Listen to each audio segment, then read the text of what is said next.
जब हम गार्डनिंग करते हैं तो हमेशा यह ध्यान रखते हैं कि वैसे प्लांट जिसकी मुझे ज़रूरत नेक्स्ट ईयर भी होगी, तो मैक्सिमम गार्डनर यह चाहते हैं कि उसे सेव करके नेक्स्ट ईयर के लिए रख लें।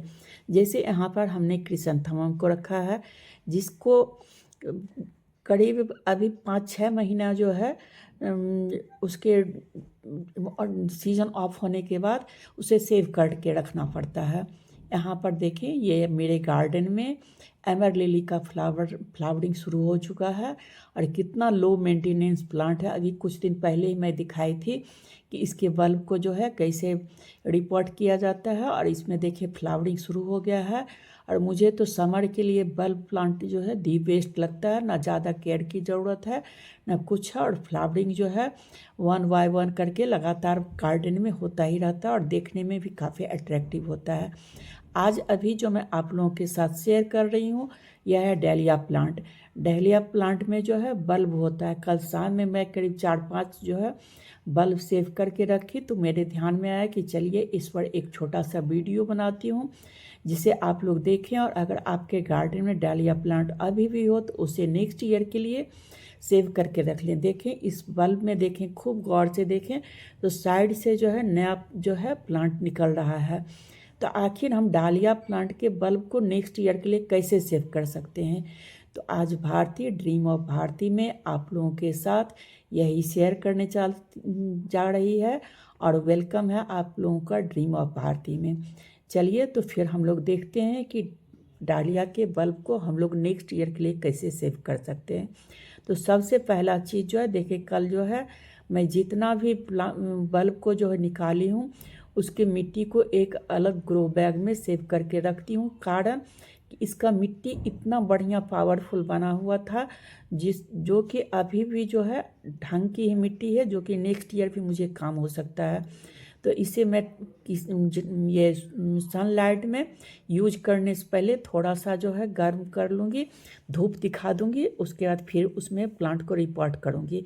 अब यहाँ पर देखें कि ये डालिया का जो पौधा है, इसमें अभी भी जो है ग्रीन ग्रीन स्टेम निकल रहे हैं। तो सबसे पहले इस ग्रीन स्टेम को जो है मैं कटिंग से भी, जो डालिया प्लांट है वो लगता है, तो कभी 3-4 स्टेम तो मैं कल शाम में ही कट करके रख ली थी। और अभी यहाँ देखें, इसमें से भी मैं 2-3 जो है स्टेम आप लोगों को दिखाने के लिए कट करके रख ले रही हूँ। तो ये देखें डालिया का प्लांट जो है वो कटिंग से कैसे ग्रो होता है, वह भी मैं इस वीडियो में शेयर करूँगी। और देखें यह प्लांट काफ़ी लंबा था डालिया का, तो इसका तो जो साइड से स्टिक लगा हुआ था उसे मैं हटा दी हूँ। अब यहाँ पे देखें, यह पौधा जैसे सूख गया है, तो मैं इसे नीचे से कट कर सकती थी, लेकिन थोड़ा सा इसे हाइट पर से मैं कट कर रही हूँ। उसी पौधे को नहीं, इस पौधे को भी देखें, ये छोटा सा था, तो इसे भी मैं थोड़ा बल्ब के ऊपर से, एकदम बिल्कुल सटा के नहीं, थोड़ा ऊपर से जो है, ये छोटी छोटी बात काफ़ी मायने रखती है, तो इसको थोड़ा ऊपर से जो है हम कट करके रख रहे हैं। अब देखें इस पॉट को जो है मैं ग्रो बैग में पलट दी हूँ।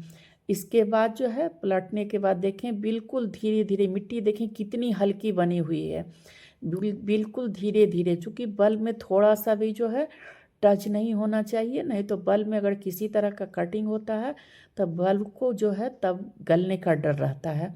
तो देखिए शायद यह जो है मैं कटिंग से ही, चूँकि डालिया का जो प्लांट जब फ्लावरिंग के लिए कंटिन्यू होते रहता है, तो उसका स्टेम मैं काट के कभी कभी उससे भी जो है न्यू प्लांट बना लेती हूँ।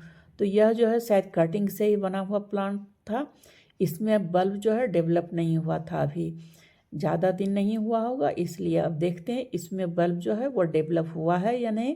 तो चलिए इसे भी मैं पलट के देख लेती हूँ, इसे भी ये ग्रो बैग में जो है उलट के देखती हूँ, और देखती हूँ कि इसमें जो है बल्ब डेवलप हुआ है या नहीं।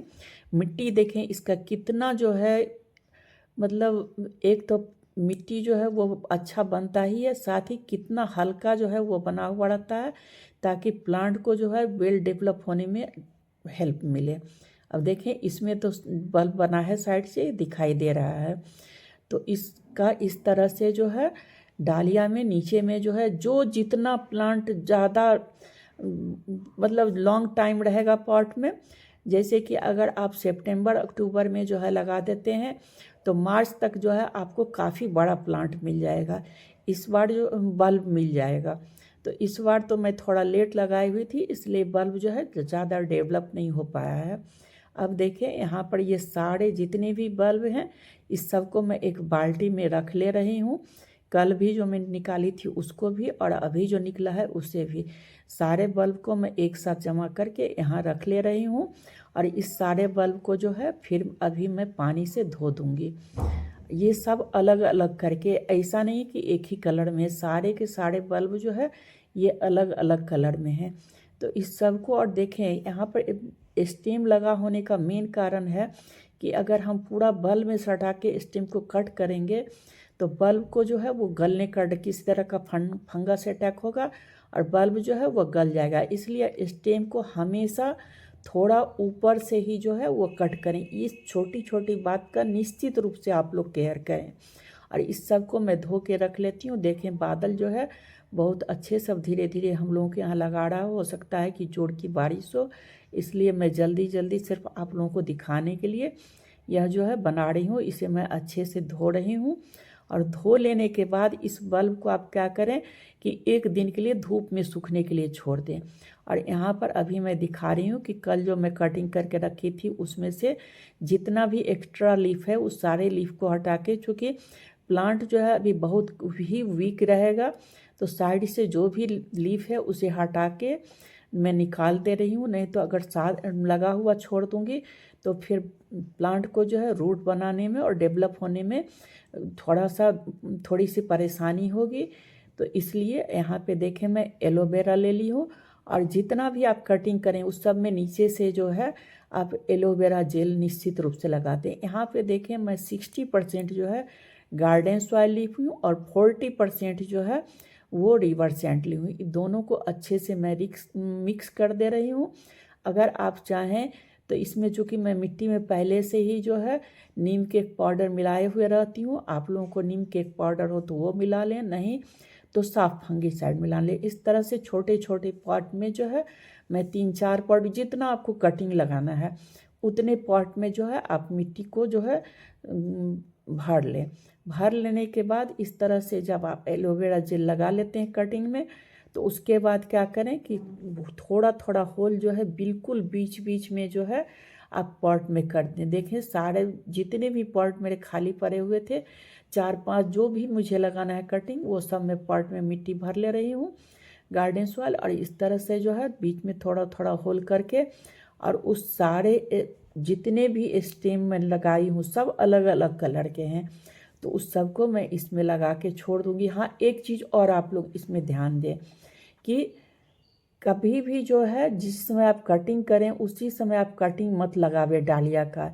आज जैसे कटिंग कर रहे हैं तो उसको नेक्स्ट डे होके कटिंग को जो है वो लगाएं और उसके बाद उसमें पानी दें। सेम डे अगर आप लगाएंगे और वाटरिंग करेंगे तो वह प्लांट आपका गल जाएगा, उसमें जो है रूट नहीं डेवलप होगा।